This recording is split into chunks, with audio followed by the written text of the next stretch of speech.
এই স্পটে একজন মারা গেছে, ভিতরে একজন মারা গেছে, এখানে নিয়ে গেছিল, আমার সেনাবাহিনী ছিল, ওখান থেকে নিয়ে গেছিল। ঠিক আছে, আমার তো চাপ, ভাই আমি মরতেছি, আমি কইতাছি ভাই আমারে বাঁচান, ভাই আমারে বাঁচান। যারা প্রত্যক্ষদর্শী ছিল তারা বলতেছে যে অলরেডি 3 জন মারা গেছে, কিন্তু সবাই বলতেছে গাছ পড়ে মানুষ মারা গেছে। আপনার বিষয়টা এই গাছ পড়ে গিয়ে এক ভাই, এখানে এত পরিমাণ লোক ছিল, লোকের ভিড়ে একজন আরেকজনের উপরে পড়ে কেউ আর কাউকে হেল্প করার সুযোগ ছিল না।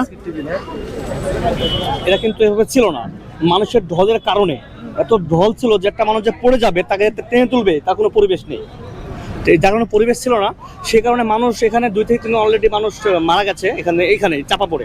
আবার গাছ থেকে এই জায়গায় মনে করেন এই গেটটা খুলতো, তাহলে আমাদের অনেক লোক হয়তো ভিতরে ঢুকতে পারতো, কিন্তু যখন দেখছে যে মানুষের ঢল বেশি আসছে তার কারণে কিন্তু এখানে পরবর্তীতে কিন্তু এই গেটটা খোলা হয়, যার কারণে মানুষ পরবর্তীতে অনেক রিল্যাক্সে ফিল মানে ভিতরে ঢুকছে। মনে করে যে মানুষের ধাক্কায় গাছটা পড়ে গেছে, আর মানুষও তলে হয়তো পড়েছিল, কিন্তু আমি ওখানে উপস্থিত ছিলাম, আমারও এই অবস্থা দেখছেন, যা হলে আমি কিভাবে আল্লাহ তাআলা আমাকে বাঁচাই দিয়েছে, আমি এটা শুকরিয়া আল্লাহ তাআলার কাছে। একজনের উপরে আরেকজন গিয়ে পড়ছে।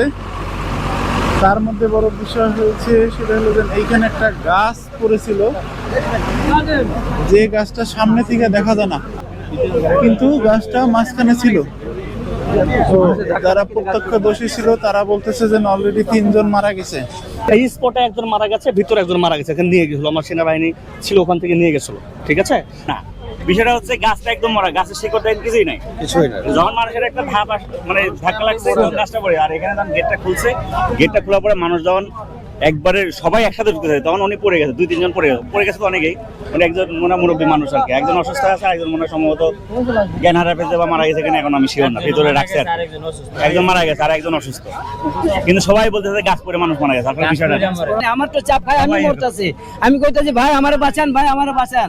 আমি এখানে নিয়ে চাপের মধ্যে এরকম হয়ে লাস্ট আমি ঠেলে দিয়ে দাঁড়াইছি, এরপরে আমার সেনাবাহিনী আবার ঘুরতে, আমি কই ভাই আমি মরতেছি, আমার আগে বাঁচতে দেন, তারপরে আমি উপরে উঠবো।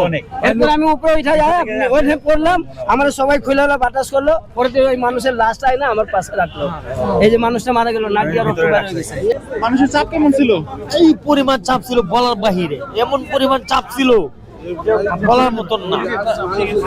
বাদে এই একজন লোক বাদে এই যে মারা গেছে, কিন্তু এটা চাপে